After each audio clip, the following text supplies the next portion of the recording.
There are stories that don't come easy, stories that sit in the throat until one day they just don't. This is one of those stories. Have you ever stood frozen, waiting for the sound to come next? Not the shout, not the hit, but the sound of something breaking, and knowing that it could be you. That's where we begin. This is Annie's story, and I'm telling it for her. It was late, too late for another argument.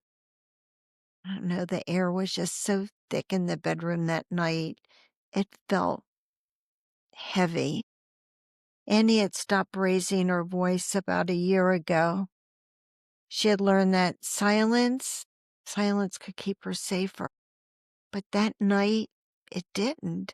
Santino's anger had a rhythm. It would be quiet, then sharp, then quiet again. He stood close enough to Annie for her to smell the alcohol on his breath. His jaw was tight. His eyes, they didn't even blink. And when she finally said softly, "Please stop," he raised his fist. For a moment, she thought it was coming toward her. She thought she was going to be knocked down. But instead, his fist went right through the wall. The sound cracked through the room, the plaster, the drywall, the space between them. A small piece of the wall fell to the carpet.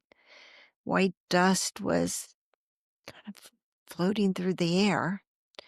And the room, it went silent again. He looked at her. Her chest was heavy, and he said, "Leave it. This will be a reminder that you need to respect me." Annie couldn't move. Or was just staring back at her. It was jagged and raw. I think you can imagine it if you haven't seen it. One for yourself. In the days that followed, it became a presence in the room. When she folded laundry, it was there. When she made the bed, it was there. When she tried to sleep, it was there. Constant reminder, not of respect, but of control, of what could happen next. There are wounds no one sees, wall patches, paint smoothed over it, but the memory remains. Maybe your version wasn't a wall, maybe it was a slammed door, a shattered dish, a look that just froze your body in place. I think that's the cruelty of it, how rage just has a way of living in the air without even landing a blow on you. How something can break near you and you feel like you're the one that broke. Survivor remembers sounds, the footsteps in the hall, the quiet after an argument, the way you learn to listen for warning signs. You do that just to try to stay safe.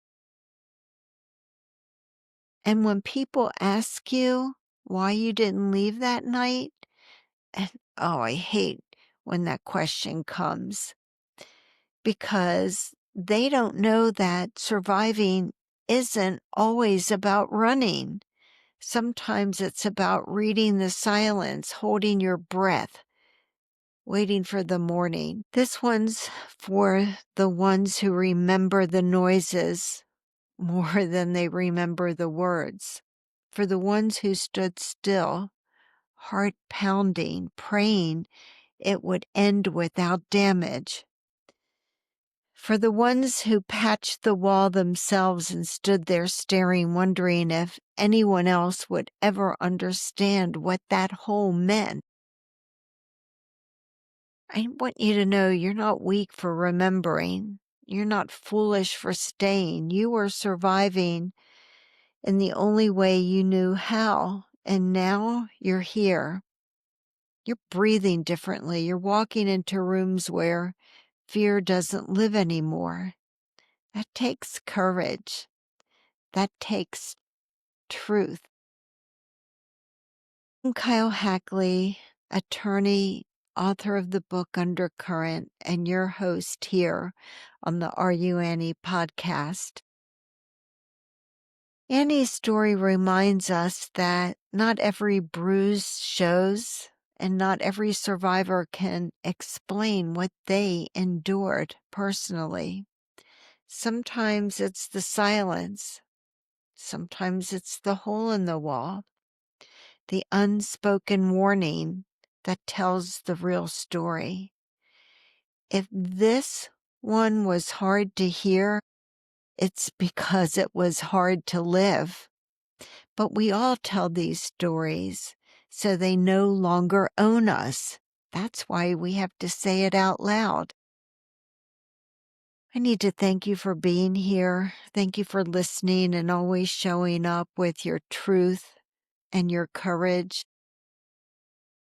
Until next time, I want you to remember that you are stronger than you ever believed. You are a warrior against narcissistic abuse, and you are tenacious, and you're never going to give up on what's important to you. I know you're not.